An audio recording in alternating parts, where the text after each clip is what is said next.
Shalom, selamat pagi. Pagi hari ini sebelum kita berdoa, kita akan bersama merenungkan firman Tuhan. Mari saya ajak untuk melihat ke dalam surat Efesus pasal yang ke-6 ayat 10 dan 11. Efesus 6 ayat 10-11. Baiknya kita baca satu perikop sampai dengan ayat yang ke-20. Jadi mari kita lihat di ayat 10 dan 11. Judul perikopnya adalah Perlengkapan Rohani menurut Lembaga Alkitab Indonesia Terjemahan Baru. Demikian sabda Tuhan. Akhirnya hendaklah kamu kuat di dalam Tuhan, di dalam kekuatan kuasa-Nya. Kenakanlah seluruh perlengkapan senjata Allah, supaya kamu dapat bertahan melawan tipu muslihat iblis. Kekasih Tuhan, Alkitab selalu mengingatkan kita ada dua pertempuran dalam hidup kita yang akan kita hadapi sepanjang umur hidup kita. Yang pertama adalah pertempuran rohani yang melibatkan kehidupan kita, tapi juga ada pertempuran-pertempuran yang bersifat jasmani untuk mencukupi kebutuhan hidup sehari-hari.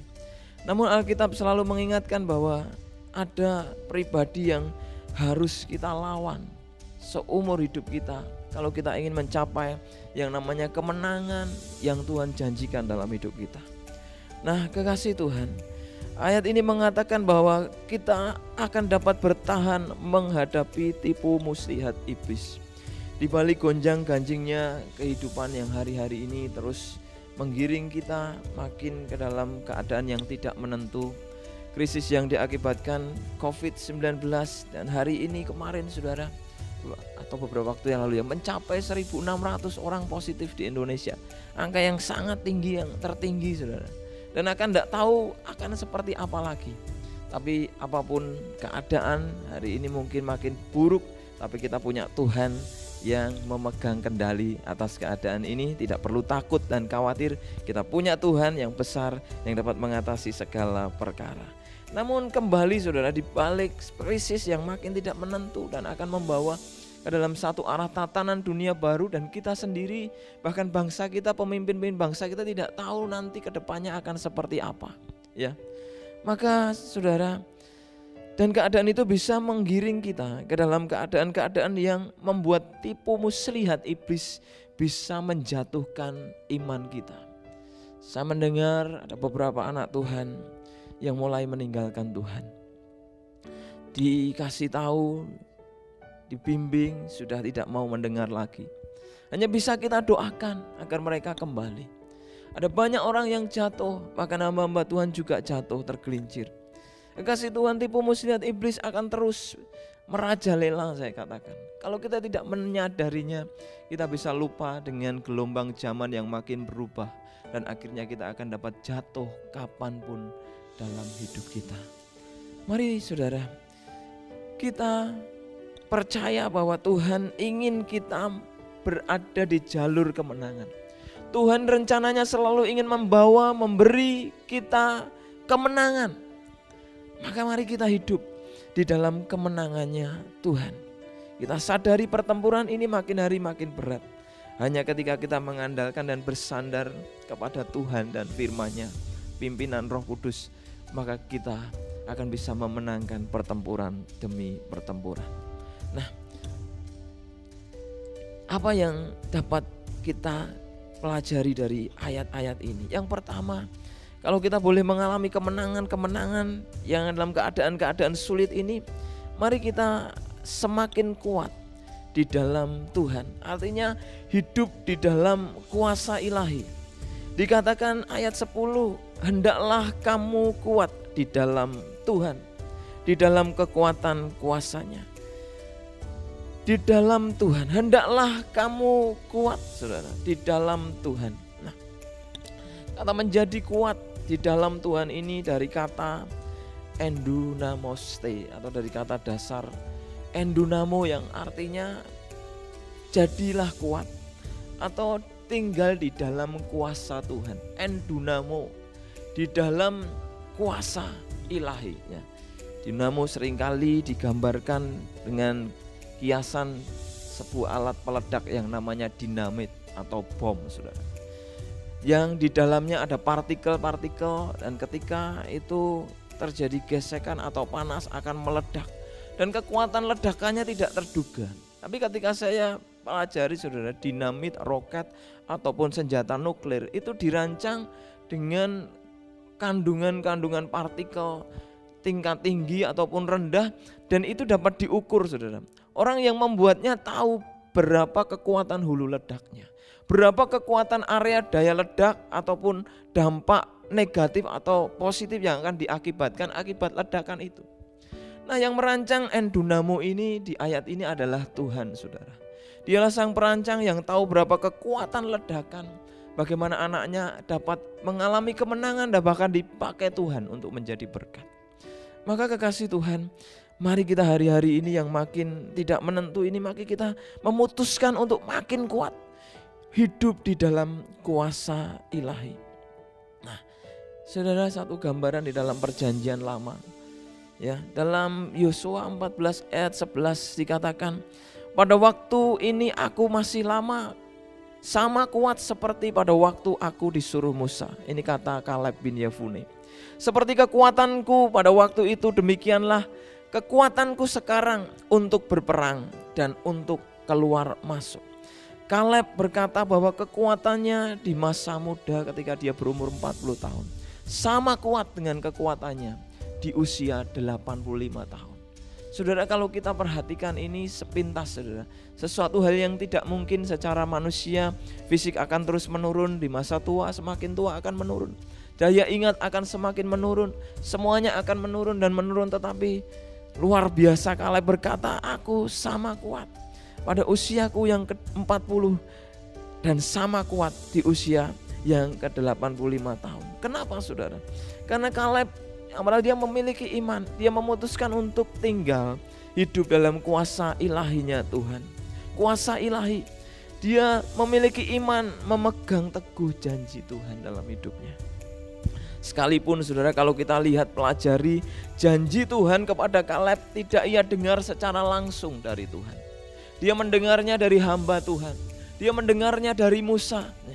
Mari kalau kita mendengar janji Tuhan, ya mungkin kita enggak langsung dengar suara Tuhan, karena ketika dengar suara Tuhan secara audible itu jarang ditemukan, saudara. Hanya beberapa orang.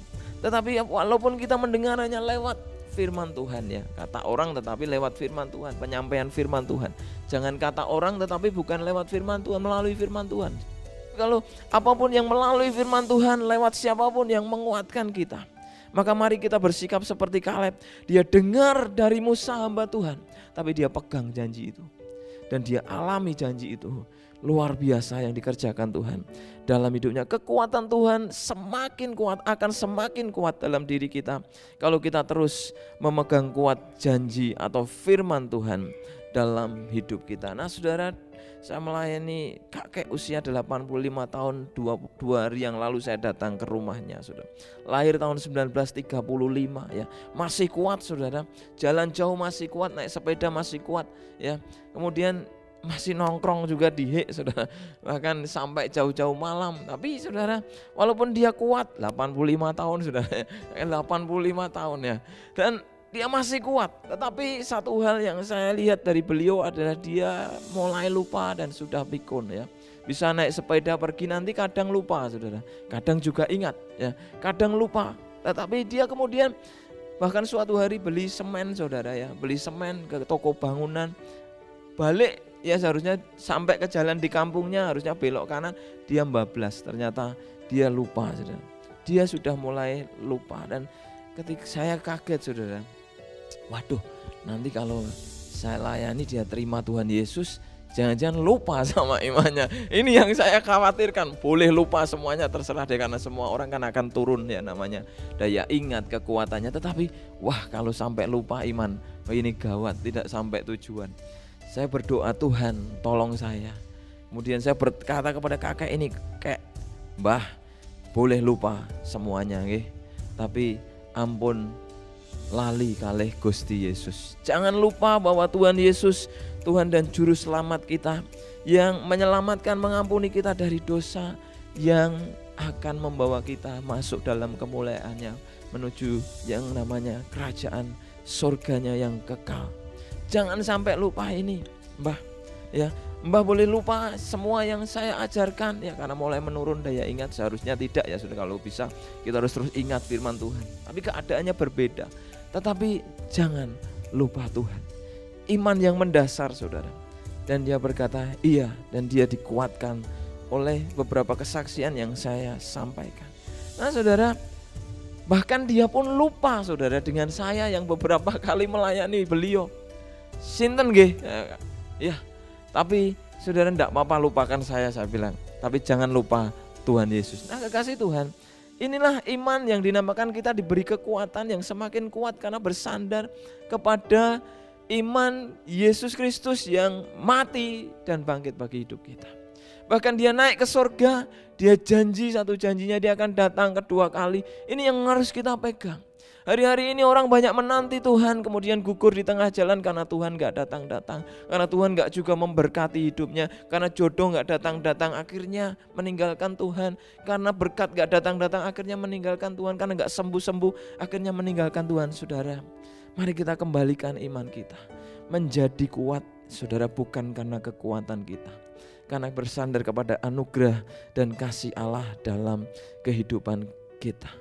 Seperti Kaleb, saudara, 85 tahun ya, dia berkata ya, umurnya sama berbeda tetapi kekuatannya tetap sama.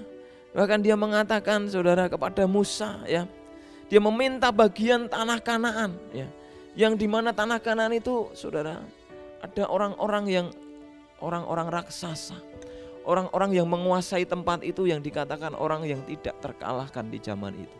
Tetapi Kaleb tidak melihat tantangan, Kaleb tidak melihat keadaan, dia melihat kepada Tuhan. Dia memandang dengan perspektif iman. Kalau Tuhan tebus saya, selamatkan saya, apalagi cuma perkara-perkara yang di dunia. Perkara kekal di surga dia sudah selesaikan, apalagi cuma perkara-perkara yang ada di dunia. Tuhan pasti akan menolong. Nah, kekasih Tuhan, Kaleb berkata ya seperti ini ya, di dalam terjemahan firman Allah yang hidup. Seperti kau ketahui, sejak masa pengembaraan di padang gurun sampai sekarang Tuhan sudah memelihara hidupku, dan aku selalu dalam keadaan sehat selama 45 tahun ini. Pada hari ini aku berusia 85 tahun. Tetapi sekarang pun aku masih sekuat dulu. Tetapi Musa mengutus kita menempuh perjalanan itu. Aku masih dapat berjalan dan berperang sebaik dahulu. Sebab itu aku minta agar engkau memberikan kepadaku daerah perbukitan yang telah dijanjikan Tuhan kepadaku waktu itu. Nah, kekasih Tuhan, Kaleb kuat karena dia pelihara janji Tuhan. Mari kita pelihara janji Tuhan. Kita gak bisa menguatkan hidup kita, saudara. Orang bisa latihan gym, badannya tambah besar. Bahkan latihan tinju, bela diri, karate bisa makin hebat, dapat sabuk hitam, mungkin lebih dari itu. Bahkan bisa juara di kelas internasional. Ya, saudara, tetapi siapa yang dapat melindungi kita? Kapanpun bisa terjadi, malah petaka bisa terjadi dalam kehidupan kita. Bahkan keadaan-keadaan buruk bisa terjadi kapanpun. Banyak yang namanya salah sasaran, saudara, hari-hari ini ya. Sehingga seharusnya aman katanya, tetapi tiba-tiba dalam keadaan tidak baik, menjadi korban, bahkan mati karena salah sasaran. Nah, tidak ada yang bisa melindungi kita, sekalipun kita boleh melatih kekuatan kita. Tapi Tuhan, saudara, sekalipun tidak kelihatan, dialah yang akan menjadi sumber kekuatan kita. Inilah yang disandarkan, kekuatan yang disandarkan Kaleb, saudara. Dia tahu bahwa dia tidak akan mampu mengalahkan orang Enak. Dia tidak akan mampu mengalahkan orang-orang Kanaan yang tinggal di Hebron. Hebron tempat yang enak pada masa itu. Tempat yang cukup maju karena ditinggali orang-orang yang berkuasa pada zaman itu. Tetapi Kaleb berani maju karena dia menyandarkan bahwa Tuhan saya yang akan berperang ganti saya. Nah, kekasih Tuhan, mari kita bertambah kuat meraih janji Tuhan. Ya, percaya dan menaati firman Tuhan seperti Kaleb, sehingga kita boleh merasakan kekuatan ilahi itu makin besar dalam hidup kita. Jadi kuat, bertambah kuat. Artinya bertambah kuat itu bertambah maju, saudara. Tidak stagnasi, tidak macet, tidak berhenti. Nah, bertambah kuat juga artinya yaitu bertambah di dalam segala hal, semakin kuat, menjalani hidup yang semakin berat, semakin maju. Ya, jangan kalah sama salah satu iklan, saudara, semakin di depan, saudara. Mari kita sebagai anak-anak Tuhan semakin di depan, selangkah lebih di depan, saudara, lebih maju dari antara orang-orang yang lain, sehingga lewat kehidupan kita anak-anak Tuhan boleh menjadi berkat dan memuliakan nama Tuhan, bahkan memenangkan jiwa-jiwa. Hari ini yang alami stagnan, ya, apapun keadaan saudara, saya sampaikan firman Tuhan.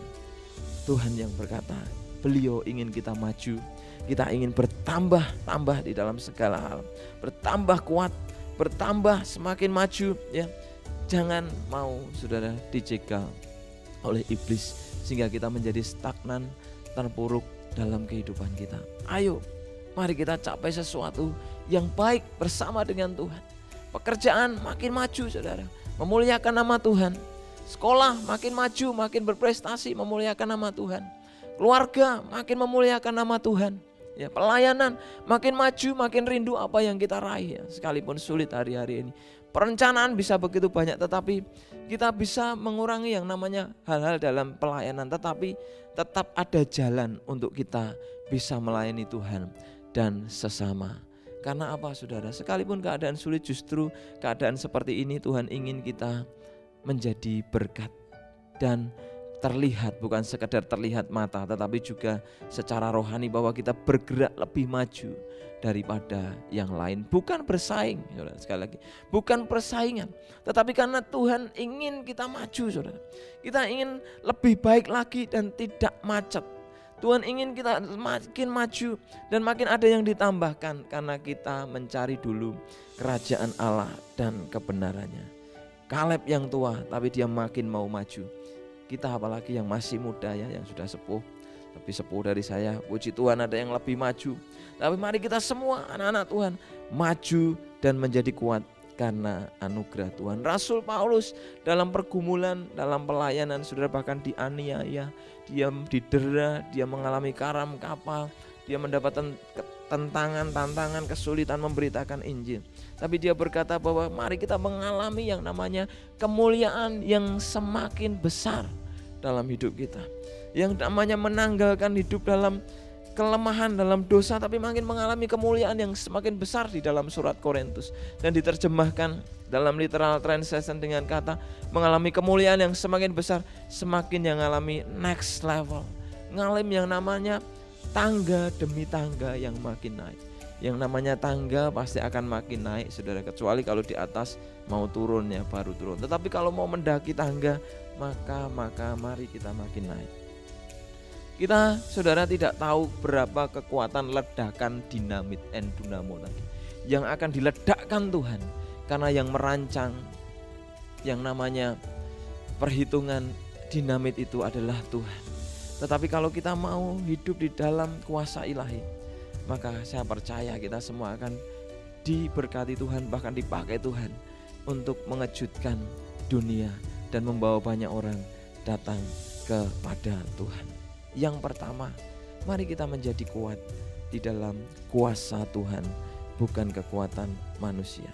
Yang kedua, saudara, di ayat yang ke-11 dikatakan, kenakanlah seluruh perlengkapan senjata Allah, supaya kamu dapat bertahan melawan tipu muslihat iblis. Mari kita mengenakan yang namanya manusia baru.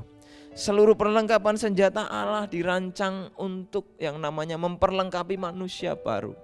Dirancang untuk mengalahkan manusia lama kita.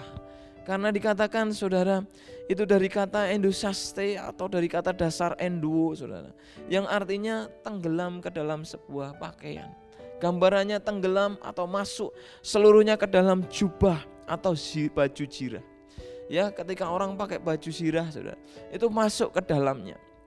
Daud suatu kali dikasih baju zirahnya Saul dan dia tenggelam masuk ke dalamnya. Tetapi karena baju itu sangat besar, Daud memutuskan untuk tidak memakainya.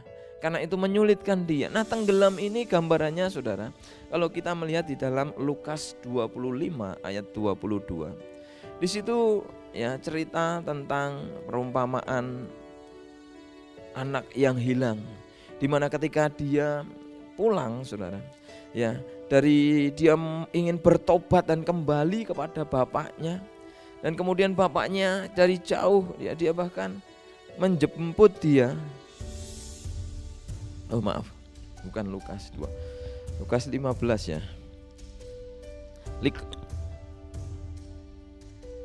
Lukas 15 ayat 22, ketika bapaknya menjemput dari jauh, bahkan sudah ditunggu-tunggu anaknya, dan kemudian dipeluknya saudara. Di Lukas 15 ayat 22 ya dikatakan, tetapi ayah itu berkata kepada hamba-hambanya, lekaslah, bawa kemari jubah yang terbaik, pakaian yang terbaik, pakaikanlah itu kepadanya, dan kenakanlah cincin pada jarinya dan sepatu pada kakinya. Hamba-hambanya disuruh mengenakan jubah yang terbaik dan juga mengenakan cincin di tangannya, saudara. Mengenakan bahkan sepatu pada kakinya, yang artinya gambarannya mengenakan ya kemuliaan bapaknya, mengembalikan, memulihkan dari keadaan anaknya yang berdosa, bahkan yang seharusnya dihukum mati, dirajam, tetapi ketika bapaknya memakaikan baju, mengenakan cincin dan sepatu, maka anak itu, jubah itu gambaran sebagai perlindungan Tuhan. Nah, ketika kita mengenakan manusia baru, itulah perlindungan Tuhan dalam diri kita.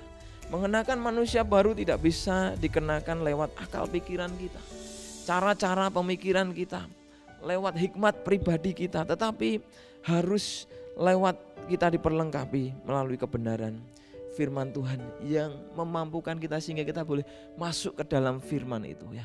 Masuk ke dalam firman itu sudah, dan firman itu yang sudah masuk dalam diri kita, kita masuk ke dalam keseluruh kepenuhan Tuhan. Oleh karena itu mari kita makin rajin membaca firman. Kita makin rindu dipenuhi firman. Kita boleh makin rindukan Alkitab. Jangan biarkan Alkitab saudara yang di rumah saudara berdebu dan kemudian tidak berguna. Alkitab itu senjata kekuatan kita saudara. Gunakan, ambil. Jangan saudara sisihkan, tepikan, tetapi fokuskan utama kepada Alkitab. Mungkin Alkitab saudara yang di rumah udah mulai usang, tetapi saudara di dalamnya tersimpan kekayaan besar yang tidak pernah mampu tertandingi oleh apapun. Maka hari-hari ini kita penuhi hidup kita dengan firman. Kenakan firman, kenakan manusia baru dalam hidup kita. Saudara, gambaran dari mengenakan ini adalah mengenakan jubah.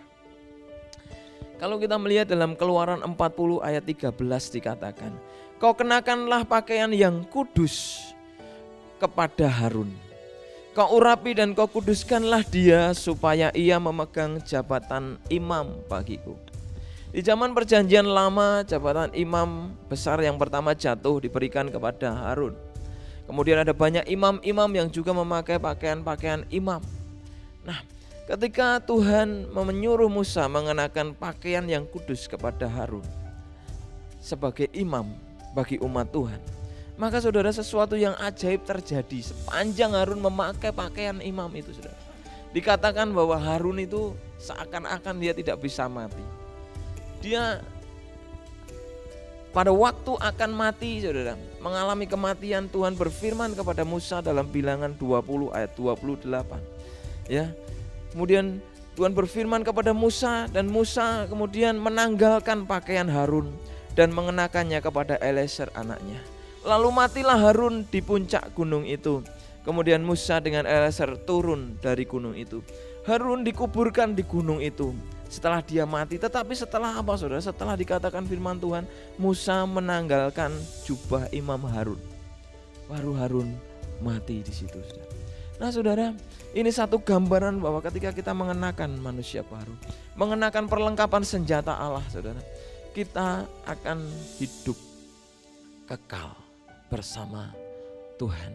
Sebenarnya sudah dimulai sejak di dunia ini. Kapan kita menerimanya secara total? Kelak ketika bersama dengan Yesus di dalam kerajaan kemuliaannya. Tetapi hari-hari ini selama kita diizinkan hidup di dunia, Tuhan ingin memperlengkapi kita. Tuhan ingin melengkapi kita. Seperti yang dikatakan di dalam terjemahan The Message Bible, dikatakan will make weapons of the best material. Tuhan sedang membuat baju atau senjata-senjata ilahi dari material terbaik, the best material. Ya, kalau kita melihat sudah di dalam Efesus 6 tadi, saudara, ya, dikatakan bahwa perlengkapan rohani atau senjata the best material itu, ya, adalah yang namanya pertama mulai ayat 14, ya. Berdirilah tegap, ya. Berikat pinggangkanlah, ya. Berikat pinggangkan kebenaran dan berbaju sirahkan keadilan, ya. Sudah di situ yang namanya kita harus berdiri tegap untuk berikat pinggang kebenaran dan berbaju sirah keadilan, mengenakan baju perang kita, berikat pinggang dengan kebenaran agar hidup kita tidak yang namanya pakai ikat pinggang itu agar tidak, ya, bahasa Jermannya, Jawanya melotrok, saudara, ya.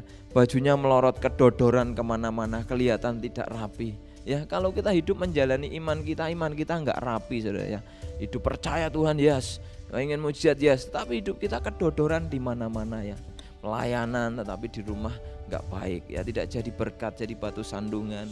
Hidup pelayanan di gereja terus bahkan tidur gereja, ya, di mana-mana pelayanan tapi lupa rumah tangga ditinggal, tidak bertanggung jawab, ya. Di sekolah, ya, amburadul, di gereja baik, dan ini terjadi di dalam kehidupan banyak anak-anak Tuhan.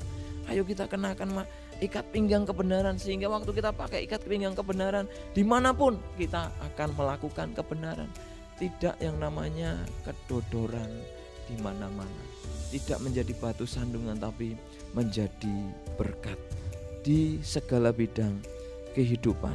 Nah, saudara, mari kita juga selain yang namanya berikat pinggang kebenaran dan berbaju sirah keadilan, ya, kita juga yang namanya kakimu berkasutkan kerelaan untuk memberitakan Injil damai sejahtera.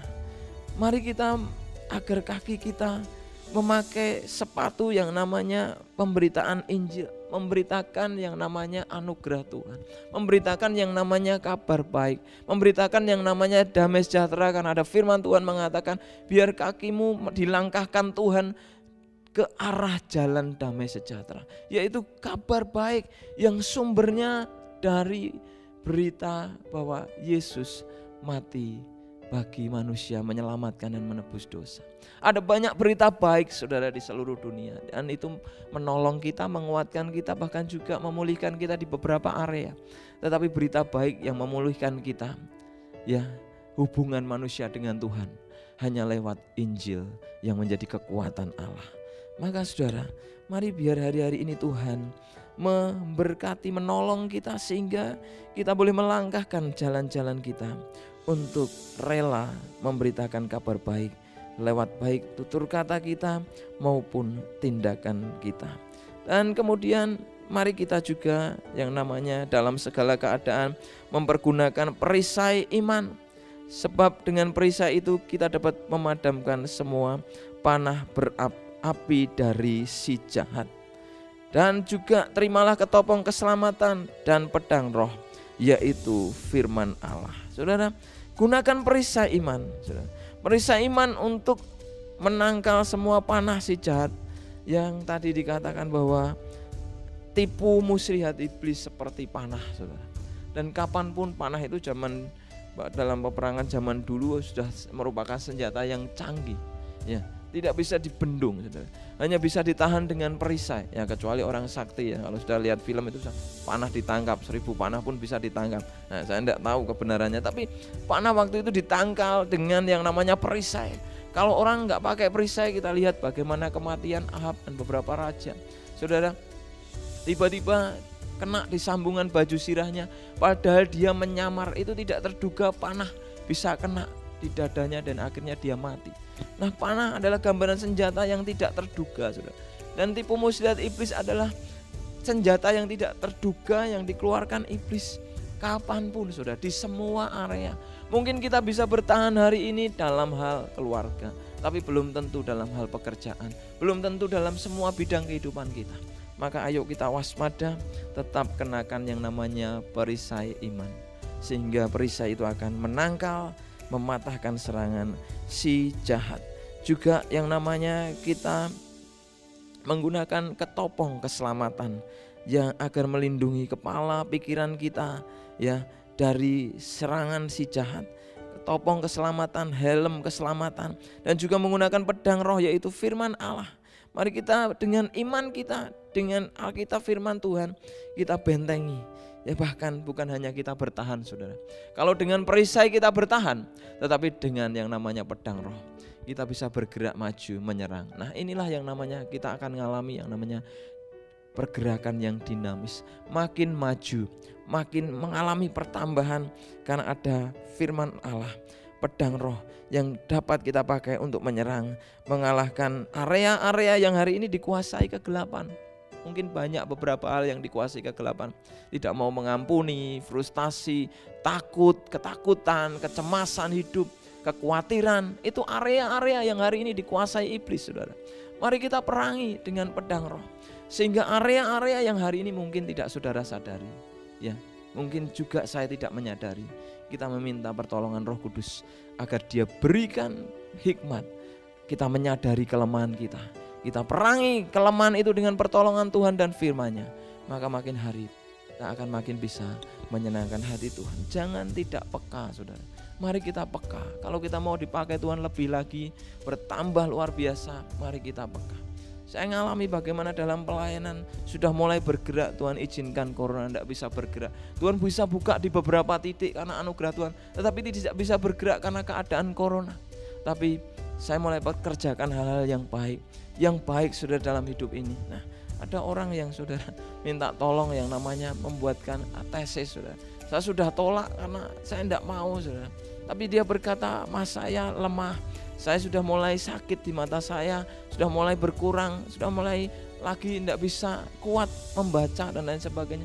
Saya juga ada tambah banyak hal di dalam hidup kita. Kalau mas gak tolong saya tidak akan lanjutkan tesis. Gawat saudara kalau sudah seperti ini. Saya sudah gak mau, berkali-kali saya tolak.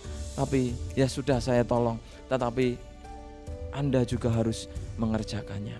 Agar kita sama-sama mengerjakannya.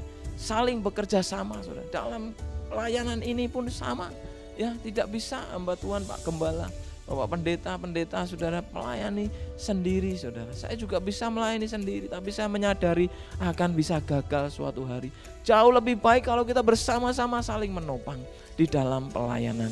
Saudara yang dikasih Tuhan, di dalam keluarga pun sama, tidak bisa suami saja yang mengambil tanggung jawab, harus ada peranan istri yang mengambil tanggung jawab. Anak-anak juga sama, sehingga akan menjadi satu keluarga yang saling bekerja sama karena anugerah Tuhan yang menopang, sehingga akan mengalami yang namanya pertambahan demi pertambahan. Intinya mari kita terus menjadi berkat. Lewat kita mengenakan manusia baru. Keadaan boleh berat, masalah boleh sulit, Anda boleh takut. Jangan keluar dari jubah manusia baru kemuliaan yang Tuhan sudah sediakan buat kita semua. Kita masuk, jangan keluar. Saya pernah naik bis saudara, dan di situ ditulis di tempat sarana-sarana transportasi, jangan atau dilarang mengeluarkan anggota badan ya. Karena apa saudara, waktu yang boleh ngawe-awe cuma kena, yang lain enggak boleh. Yang boleh dadak-dadak cuma kena, karena yang lain bisa bikin ribut. Tetapi kalau ada penumpang saudara ngawe-awe akan ditegur. Karena apa? Berbahaya kalau pas papasan dengan kendaraan lain, maka anggota badan kita bisa terserempet dan itu bisa fatal akibatnya. Maka waktu kita mencoba ingin mengeluarkan diri kita dari jubah kemuliaan manusia baru, maka saudara cari Tuhan. Jangan saudara keluar dan memutuskan kehidupan yang keliru. Tetap saudara di dalam mengenakan manusia baru, mengenakan seluruh selengkap senjata Allah, sehingga kita akan bertahan dan akan menjadi pemenang-pemenang dalam kehidupan. Nah, siapkan saudara hidupmu, sehingga mari kita makin bersandar yang namanya hidup dalam menjadi kuat, makin bertambah di dalam anugerah Allah. Tetapi kita juga kenakan manusia baru, sehingga kita akan seperti Harun, saudara, ya, mati ketika jubahnya dibuka. Artinya hanya Tuhan yang sanggup dan menolong kita, sehingga kemuliaan Tuhan yang memenuhi hidup kita, menolong kita hari-hari ini di masa yang sulit. Takut sekali lagi boleh, tapi jangan izinkan takut berlarut-larut. Ada Tuhan yang besar yang sanggup membawa pertambahan kemajuan di dalam hidup Anda. Dia sanggup buka jalan yang sedang tertutup di dalam hidupmu. Kiranya Tuhan memberkati.